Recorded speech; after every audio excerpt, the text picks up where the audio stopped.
제목이 그렇게 의미심장하진 않고요. 저는 항상 저는 제목을 조금 이게 워드 플레이를 해야지 저는 마음이 놓이더라고요.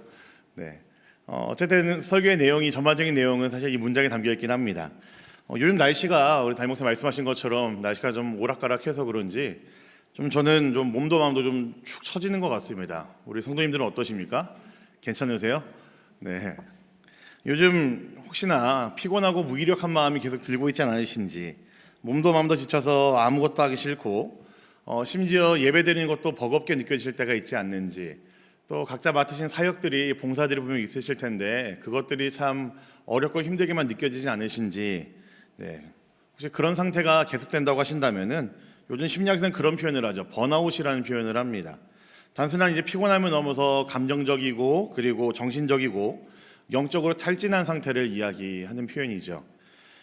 제가 청년들을 좀 자주 신방을 합니다. 청년들 신방하다 보면은 좀 청년들에게 좀 좋은 이야기를 많이 들을 때도 있고, 또 그들의 고민이라든지 신앙에 대한 이야기를 들을 때가 있는데, 얼마 전에 이제 새로 학기를 시작하기 전에 청년 한 명 만났어요. 청년 중에 리더이고요. 좀 굵직한 사역들을 저희 대학반에서 좀 하는 친구였었습니다.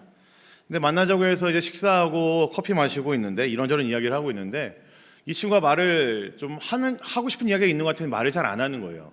제가 이 친구를 좀 본 지 그래도 2년 꼭 채워서 봤는데 분명히 뭔가 하고 싶은 이야기가 있는 것 같거든요. 근데 저한테 말을 못하고 우물쭈물하고 이제 애꿎은 그 커피 홀더만 막 찢으면서 그러고 있더라고요. 그래서 너 왜 그러냐 하고 물으니까 그제서야 좀 말을 하는데 이렇게 얘기를 해요. 목사님, 저 요즘 기도하는 것도 너무 힘들고 아무 느낌도 들지 않고 교회에도 점점 나오는 게 힘들어져요. 근데 교회를 이제 예전에 나오는 게 너무너무 좋았고 어떻게든 교회를 나오려고 했었는데 이제는 교회를 안 가야 될 핑계만 찾고 있어요. 그래서 얼마 전에 소그룹 금요기도 때 올 때도 학교에서 이제 과제 있다고 제가 거짓말하고 그랬던 게 사실은 계속 교회를 안 나갈 핑계만 제가 찾고 있어요. 그렇게 얘기를 하더라고요. 그래서 마지막에 제가 듣고 싶지 않은 말을 하더라고요. 저 잠깐만 사역을 쉬어도 돼요. 이렇게 얘기를 하더라고요. 저 잠깐 순장 쉬어도 될까요? 뭐 이런 얘기를 하는 거예요. 그래서 제가 뭐라고 했을까요? 너 사탄 들렸어? 뭐 이런 얘기는 안 했고요. 다행히 뭐 그런 얘기는 안 했고, 제가 이렇게 얘기했습니다. 그래, 힘들었겠다. 그렇게 지치는 건 목사님은 죄가 아니라고 생각해. 그냥 너가 지금은 예배에 집중하고 싶은 마음이 있는 거니까 어떻게든 목사님도 네가 예배에 몰두할 수 있게 도와줄게. 그러니까 잠시 너가 마음이 괜찮을 때까지 좀 쉴 수 있을 때까지 좀 쉬어보자. 제가 이렇게 했습니다. 좀 괜찮죠? 괜찮은 목사입니다. 저는 진심으로 그렇게 생각합니다. 우리 하나님은요, 지치고 탈진한 영혼들을 전 사랑하신다라고 전 믿습니다.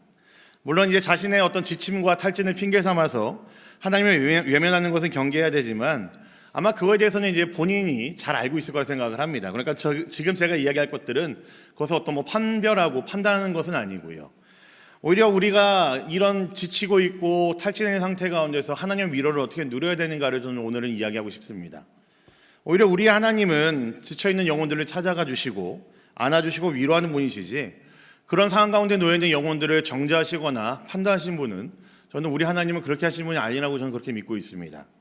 그래서 오늘 우리가 읽은 이 말씀이 그런 지친 영혼들을 향한 하나님의 초대라는 생각이 들었어요. 여러 사역과 봉사 가운데 있는 이곳에 모인 우리 모든 성도님들에게, 특히나 수요일에 오시는 우리 성도님들은 거의 다 교회에서 여러 가지 많은 사역들을 하고 계신 분들이시잖아요. 여러분들에게 좀 큰 위로가 되면 좋겠습니다. 우리 그런 마음으로 오늘 말씀을 우리 다시 한번 읽어보면 좋겠습니다. 다시 한번 29절부터 31절까지 보겠습니다. 시작. 피곤한 자에게는 능력을 주시며 무능한 자에게는 힘을 더하시나니, 소년이라도 피곤하며 곤비하며 장정이라도 넘어지며 쓰러지되 오직 여호와를 앙망하는 자는 새 힘을 얻으리니, 독수리가 날개치며 올라감 같을 것이요 다른 박질하여도 곤비하지 아니하겠고 걸어가도 피곤하지 아니하리로다. 저는 이 말씀을 좀 묵상하고 말씀을 준비하다 보니까요, 이 말씀 안에 좀 세 가지의 중요한 어떤 영적인 메시지가 있다고 저는 생각을 했습니다. 그래서 좀 세 가지 정리를 했는데, 첫 번째는 저는 이렇게 정리를 했습니다. 하나님은 지친 자에게 능력을 주신다라고 정리를 해봤습니다. 우리 오늘 본문 29절도 한번 다시 한번 보겠습니다. 29절입니다. 보겠습니다. 시작. 피곤한 자에게는 능력을 주시며 무능한 자에게는 힘을 더하시나니. 여기서 피곤한 자라는 단어를 보니까요, 단순히 이제 우리가 알고 있는 그런 피곤함의 상태가 아니더라고요. 성경의 그 원어를 보니까 이 피곤함이라는 것이 여기서는 이런 단어를 썼습니다. 완전히 소진된 사람, 기력이 전혀 없고 쇠한 사람을 이야기하는 것이 남은 것이 없는 사람을 이야기할 때 쓰는 표현이 바로 피곤하다라는 표현이었습니다. 무능한 자라는 것은 문자 그대로가 맞죠. 능력이 없는 그 사람 그대로를 이야기하는 게 바로 무능이라는 단어입니다. 근데 오늘 말씀 참 재밌지 않습니까? 하나님께서는 그런 자들에게 뭐 한다고요? 능력을 주신답니다. 이 능력은 단지 기분을 좋게 만드는 그런 감정적인 위로가 아니라 삶을 버텨내고 감당할 수 있을 만한 그런 힘을, 실제적인 힘을 공급해 준다라는 의미이겠죠. 반복되는 고난과 책임 속에서 탈진해버린 이들에게 하나님께서는 역사하신다라는 이야기입니다. 구약시대에 엘리야라고 하는 아주 걸출한 인물이 하나 있었습니다. 다들 아시는 그 인물이 맞습니다. 회개하지 않는 이스라엘 백성들 때문에 그 맡은 사역으로 인해서 고생한 사람이고요. 아마 가진 고생을 했던 것 같아요. 엘리야 선지자는. 말만 선지자지 아마 불려다니는 거 보고 막 여기저기 좀 이게 표현이 너무 좀 저렴하긴 하지만 이제 하나님께서 굴리시는 거 보면은 엘리야는 엄청 고생했던 선지자가 맞는 것 같습니다. 뭐 바알의 선지자 450명, 아세라 선지자 400명, 뭐 850대 1로 싸웠던 사람이기도 하고요. 굉장히 바빴을 것 같습니다. 그러다가 이제 살해 위협도 겪게 되고 이제 금방 엘리야에게는 번아웃이 찾아왔습니다. 단순히 이제 자신의 목숨을 노리고 있는 그 이세벨의 위협 때문에 자신이 선지자라는 그 자각을 이제 잊어버리고 도망쳤던 엘리야였습니다. 그리고 그 엘리야가 도망치다가 이제 로뎀나무 아래까지 가서 하나님에게 자신을 죽여달라고까지 소원을 하죠. 그러니까 엘리야의 그때 당시의 심적 상황을 본다면은 이제 모든 게 다 무너져 있는 상태가 맞습니다. 그의 마음은 이제 기력이 쇠했고 굉장히 마음이 남아있는 게 없는 상태고 당장 죽어도 좋겠다는 표현을 계속해서 반복한 것만 봐도 엘리야의 마음에는 남은 것이 하나도 없는 상태입니다. 근데 그런 엘리야를 하나님께서 찾아오셨거든요. 근데 하나님께서는요, 그 지쳐있는 그를 찾아와서 선지자라는 그 직분을 내버리고 도망가버린, 단순히 자신의 목숨을 보존하기 위해 도망가버린 엘리야를 정지하지 않으셨습니다. 하나님께서 엘리야에게 이렇게 말씀하셨어요. 열왕기상 19장 7절 한번 같이 보도록 하겠습니다. 같이 보겠습니다. 시작. 여호와의 천사가 또다시 와서 어루만지며 이르되 일어나 먹으라, 내가 갈 길을 다 가지 못할까 하노라 하는지라. 제가 이 말씀을 왜 찾았을까요? 네, 표정들이 먹으라 때문에 찾은 거 아니고 그러신 것 같은데 그런 건 아니고요. 네, 엘리야가 지쳐 있을 때에 죽겠다고 하는 그 엘리야에게 하나님께서 찾아가셔가지고 천사를 부르셔서 물과 먹을 것을 주셨습니다. 그리고 그에게 다시 길을 걸으라라고 하나님께서 얘기하셨어요. 근데 제가 지금 한 절 말씀을 찾아서 그렇지 지금 하나님께서 두 번째 찾아오신 거였습니다. 근데 저는 지금 이 말씀을 이제 보조 본문으로 놓고 보고 있었는데 설교 중에서 이 말씀을 보는데 저한테는 계속 눈에 들어오는 표현이 하나가 있었습니다. 먹는 거 아니었고요. 마시는 거 아니었었습니다. 우리 죄송하지만 한 번만 더 보여줄 수 있을까요? 방금 읽은 말씀. 저는 어떤 말씀이 눈에 들어왔냐면요. 혹시 제 마음 아시는 분 있으실까요? 저는 이 표현이었습니다. 저는 어루만지며 라는 부분이 눈에 들어왔습니다. 여러분 지쳐있고 죽고 싶어하는 엘리야에게 더할 나위 없이 따스하게 다가가신 하나님의 그 위로를 볼 수 있는 표현인 것 같아요. 물론 먹을 것과 마실 것을 주셨다는 것도 위로가 되긴 하겠지만 두 번이나 찾아가셔서 그를 위로하시고 하시는 하나님의 그 위로도 맞지만 저는 지쳐있는 엘리야에게 당장 죽여달라고 하는 그 엘리야에게 하나님께서 찾아가셔서 그를 어루만지시면서 밥 먹자라고 얘기하는 게 저는 엘리야에게 정말로 큰 위로가 아니었을까 생각이 듭니다. 하나님은 힘 있는 자를 더 강하게 하시는 분이 아니라 지친 자에게 능력을 더하시는 분이라는 이야기입니다. 하나님을 믿는다는 것은요, 내가 강해지는 것이 아니라 내가 지쳤을 때에도 다시 일어날 수 있는 그 힘의 공급처를 내가 받았다라는 이야기인 것 같아요. 저는 요즘 들어 더 많이 묵상하고 있는 게 우리의 신앙이라는 것이 내가 더 좋은 사람 되고 내가 더 나은 사람 되고 내가 더 믿음이 강력한 사람이 된다는 그 표현이 아니라 우리가 더 연약한 자라는 사실을 인정하게 되고 그래서 내가 하나님을 더 의지할 수밖에 없게 되고 내가 그렇게 지쳐있고 눌려있을 때에 없을 때에 내가 의지할 수 있는 분이 바로 하나님이라는 사실을 인식하게 되는 게 우리의 신앙이라는 생각이 듭니다. 혹시 이곳에 있는 우리 모든 성도님들, 여러분들은 어떤 지침과 어떤 힘듦과 어려운 가운데 있으십니까? 혹시나 너무나 버거운 일상이, 감정의 탈진이 여러분들을 힘들게 몰아넣고 있지는 않으십니까? 근데 괜찮습니다, 여러분. 지쳤다고 실패한 것은 아니라는 이야기이죠. 내가 너무나 힘들다고 하니까 투정 부리는 것이 실패한 것이 아니라는 이야기입니다. 오히려 그 지침과 탈진 속에서 우리 하나님은 우리를 위해 일하심을 우리로 하여금 경험하게 하시고 우리를 찾아오시고 우리를 어루만져 주시면서 우리를 위로하신다라는 이야기입니다. 저는 그 하나님을 오늘 이 말씀에서 이야기하고 있다고 생각해요. 우리가 피곤하고 지치고 넘어지지만 우리 하나님은 그런 지침 가운데서 우리를 찾아오시는 분이시고 우리를 위로하시는 분이라는 이야기입니다. 두 번째는 전 이렇게 문장을 정리해봤습니다. 사람은 누구나 뭐가 있다고요? 한계가 있다라는 겁니다. 우리 오늘 말씀 30절도 한번 보겠습니다. 30절입니다. 같이 보겠습니다. 시작. 소년이라도 피곤하며 곤비하며 장정이라도 넘어지며 쓰러지되. 여러분, 지금 이 말씀은요, 누구나 다 지칠 수 있고 쓰러질 수 있다라는 겁니다. 가끔 이제 저에 대해서 오해하시는 분들이 있어요. 저를 되게 철인으로 보시는 분들이 있더라고요. 저는 되게 잠도 안 자도 괜찮은 사람인 것 같아 보이시고, 네, 저는 좀 이게 며칠 굴러도 좀 괜찮은 사람인 것처럼 보시는 분들이 되게 많이 있습니다. 오해이십니다. 네, 저도 굉장히 피곤할 때가 많고요. 네, 제가 이제 요즘 되게 자제하고 있는 것 중에 하나가 제가 폭삭 속았수다를 지금 안 보려고 지금 자제하고 있습니다. 왜냐면 제가 그걸 보게 되면은 저희 이번 한 학기 루틴이 다 끝날 것 같아가지고, 네, 제가 정말 극도로 자제하고 있는 것 중에 하나 그 드라마를 시작하는 일입니다. 그래서 이제 간간히 뭐 쇼츠로만 보고 있긴 한데 계속 이 마음에서 그게 일어나요. 봐야 되겠다는 마음이. 네, 여전히 제 안에 있는 그 욕심과 싸우고 있습니다. 어쨌든요, 누구나 다 지치고 쓰러질 때가 있다라는 겁니다. 다 힘들고요, 다 피곤함을 경험한다라는 거죠. 우리에게 언제나 한계가 찾아온다는 것을 우리가 인정해야 될 필요가 있습니다. 그래야지 우리의 연약한 가운데서, 우리의 넘어짐 가운데서 우리 하나님을 바라볼 수 있고 의지할 수 있다라는 겁니다. 오늘 말씀에서 소년이라는 것은요, 젊고 건강한 사람을 이야기합니다. 장정은요, 완전한 그 완숙한 힘을 가진 사람을 이야기해요. 둘 다 이야기하는 것은 이제 강함의 상징이죠. 그런데 지금 말씀에서 뭐라고 말씀하고 있습니까? 이들조차도 피곤하고 쓰러질 수 있다고 말을 합니다. 곤비하다라는 말을 했는데요, 굉장히 강력한 표현이더라고요. 그냥 그저 피곤하다, 피로하다의 수준이 아닙니다. 자기 능력으로 도저히 버틸 수가 없고 정신과 감정이 마비가 되어서 완전히 마음이 무너져 있는 상태를 곤비라고 이야기합니다. 소년이, 장정이, 젊고 건강의 상징인 그들이 역시나 그들도 어떻게 한다고요? 곤비할 때가 있다라는 거예요. 젊음과 강함의 상징인 그들조차도 곤비함이 찾아오고 넘어질 때가 찾아오고 피곤할 때가 찾아온다라는 이야기입니다. 우리의 한계를 분명히 이야기하고 있는 말씀이죠. 우리는요, 종종 우리 안에는 연약함을 견디지 못합니다. 그래서요, 때로는 연약함을 감추려고 그래요. 누군가에게 약해 보일까 봐 두려워하고요, 그래서 괜히 더 이제 허세를 부리기도 합니다. 괜히 어깨에 이제 힘주고 다니는 사람들도 있죠. 허풍을 떨기도 하고요. 그런 것들을 보이면서 내가 연약하는 사실을 안 보이려고 노력하는 게 우리들 마음 아니겠습니까? 근데 제가 방금 이야기한 것처럼 신앙이라는 것은요, 강한 척하는 것이 아니라 약함을 인정하는 것이 저는 신앙이라 저는 그렇게 생각합니다.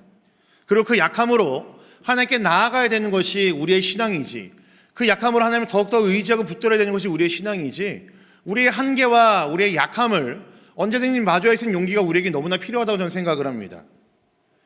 여러분, 우리가 연약할 때에, 우리가 한계에 놓였을 때에, 우리의 그 바닥을 직면했을 때에, 우리가 맞서는 그 벽을 맞섰을 때에 우리는 하나님을 의지할 수밖에 없죠. 우리가 그 상황 안에 놓였을 때에 우리는 정말 참으로 하나님 말고는 소망이 없구나라는 것을 우리는 고백하지 않을 수 없지 않겠습니까? 나만 이렇게 지치는 건가 싶을 때가 있습니다. 다른 사람은 잘 버티고 있는데 왜 나만 그런 것 같고, 나만 괜히 기도 안 하는 사람인 것 같고, 나만 약한 것 같다는 생각이 들기도 합니다. 근데 잊지 마십시오. 오늘 성경에서 분명히 이렇게 이야기합니다. 소년도 지치고요, 장정도 쓰러집니다. 우리의 약함이 실패가 아니라 우리의 약할 때에 하나님께서 일하신다는 걸 기억하시면 좋겠습니다. 그때 하나님께서 엘리야를 찾아오셨거든요. 우리가 약했을 때에, 지쳤을 때 하나님은 찾아오셨거든요. 그러니까 괜찮습니다. 우리의 한계를 연약하게 마주한다는 것은요, 부끄러운 것이 아닙니다. 오히려 그때가 더 하나님께서 일하시는 때죠. 오히려 그때가 더 하나님 만나기 쉬운 때입니다. 고린도서 12장 9절 말씀 보시면 이런 표현이 있습니다. 한번 같이 볼까요? 같이 보겠습니다. 시작. 나에게 이르시기를 내 은혜가 내게 족하도다. 이는 내 능력이 약한 데서 온전하여짐이라 하신지라. 그러므로 도리어 크게 기뻐함으로 나의 여러 약한 것들에 대하여 자랑하리니 이는 그리스도의 능력이 내게 머물게 하려 함이라. 여러분, 지금 말씀은 뭐라고 이해하고 있습니까? 하나님의 능력은요, 어디에서 돈다고요? 약할 때 돈다라고 이야기합니다. 약한 데서 드러납니다. 우리의 약함과 한계를 마주쳤을 때에 그때 하나님께서는 일하시고 우리를 찾아오신다라는 거죠. 여러분, 이제는 내 힘을 의지하지 않고 사시면 좋겠어요. 내 안에 답이 없다는 것을 받아들이시면 좋겠습니다. 그런데 때때로 내 마음 안에 있는 그 젊음이 아직까지 장정과 같은 마음이 불쑥불쑥 올라올 때가 있잖아요. 그런데 그럴 때에도 우리 분명하게 기억하고 결단해야 됩니다. 그 소년과 장정도 언제든지 곤비할 수 있다는 것을 인정하셔야 됩니다. 그것이 우리의 명확한 한계라는 것을 기억하시면 좋겠습니다.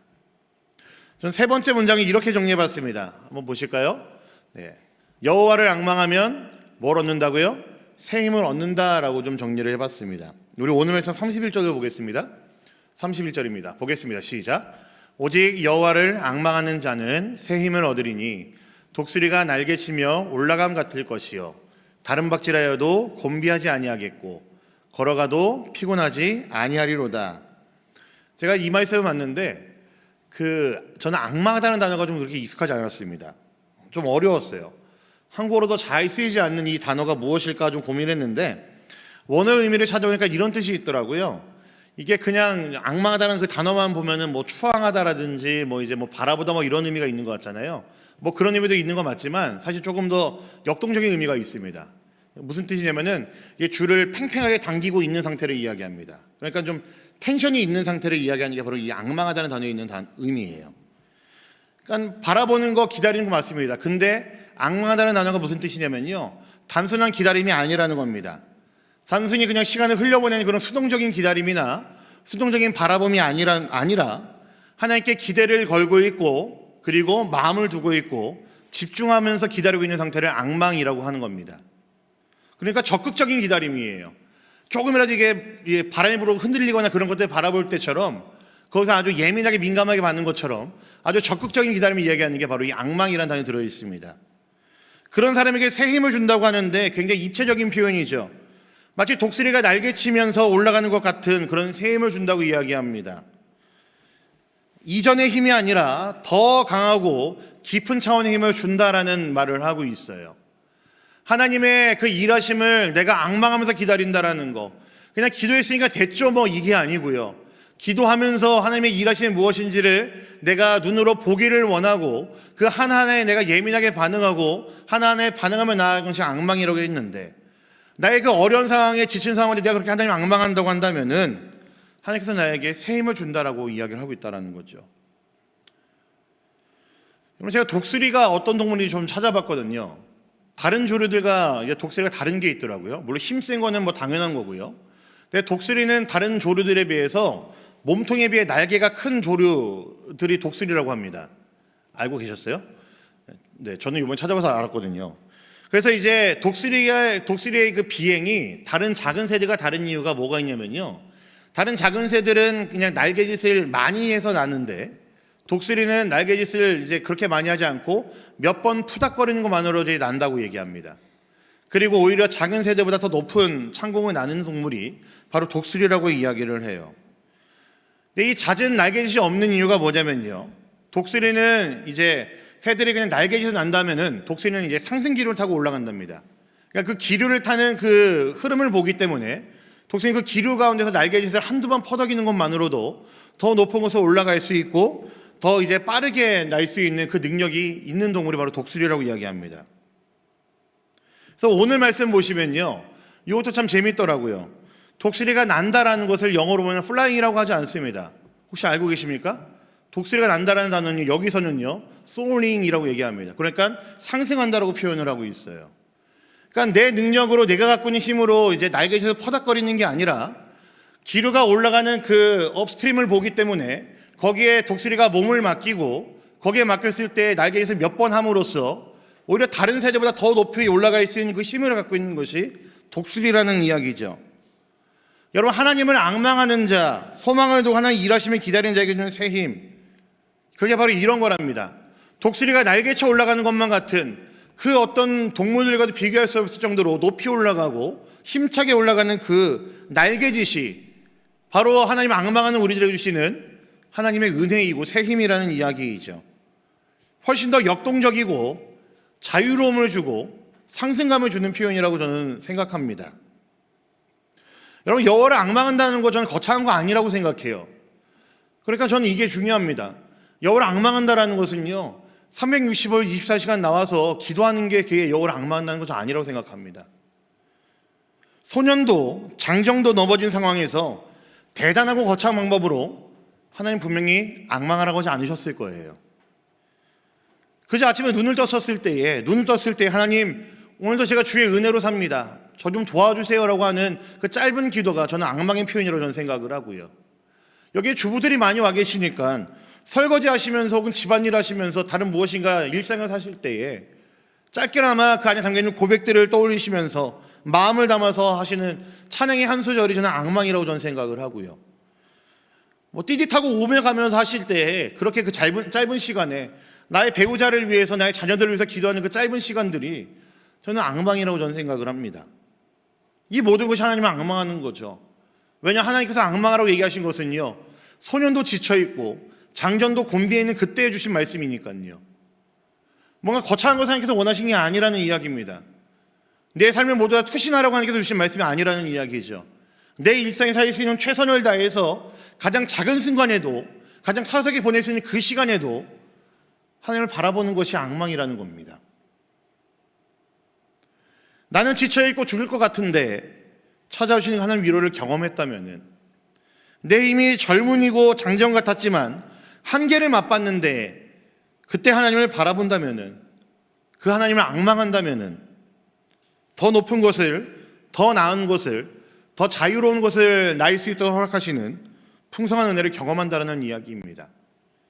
이제는 내 힘으로가 아니라 주님을 더욱 신뢰하며 살아가기로 결단해야 된다는 이야기입니다. 말씀을 맺겠습니다. 우리는 오늘 본문을 통해서 세 가지를 확인을 했습니다. 첫 번째는 하나님의 지신자를 찾아와 주시고 위로하신다는 것을 살펴봤고요. 두 번째는 인간의 한계는 너무나 분명하기 때문에 우리들은 항상 연약한 건 있을 수밖에 없지만, 그러나 하나님께서는 그런 자들을 일으키신다라는 것을 살펴봤습니다. 세 번째는 그때 하나님을 앙망한다면은 독수리의 날개짓과 같은 그런 새 힘을 주신다라는 것을 우리 살펴봤습니다. 여러분, 지금 지쳐있는 상태라고 하신다면요, 괜찮습니다. 그 자리가 바로 하나님의 능력이 체험할 수 있는 자리고 하나님을 만날 수 있는 자리가 바로 그 자리가 될 테니까 저는 괜찮다고 생각합니다. 삶의 무게가, 문제가 힘겹게 나를 짓눌러도 괜찮습니다. 감히 제가 여러분들의 무게를 알지 못하고 괜찮다고 해서 좀 무례하게 느껴지실지도 모르겠지만, 제가 목회자로서 소신을 가지고 말씀드린다고 한다면요, 저는 그래도 우리는 괜찮다라고 말할 수 있는 용기는 우리에게 필요할 것 같습니다. 조금만 눈을 들어보신다면은 나를 찾아와 주시고 만나주신 하나님을, 나를 위해 위로해 주시고 어루만져 주신 그 하나님을 내가 만날 수 있는 시간이기 때문에 그렇습니다. 오늘 이 자리가, 그리고 우리가 다시 하나님께 기대는 자리가 되기를 간절히 소망합니다. 여러분, 그래서 괜찮지 않아도 괜찮습니다. 하나님이 그런 우리를 찾아와 주시고 만나 주시니까요. 괜찮지 않으셔도 괜찮습니다. 그때 하나님께서 일하신다는 것을 우리는 분명히 경험할 수 있으니까요. 괜찮지 않아도 괜찮습니다. 하나님 분명히 그때 우리를 찾아와 주시고 어루만져 주시고 우리에게 새 힘을 공급해 주실 테니까요. 오늘 그 하나님을 바라보시면서 하나님이 찾아오셔서 위로하시고 일으키시고 다시 세우실 것임을 기대하는 우리 모두가 되기를 우리 주님의 이름으로 간절히 부탁드립니다. 아멘.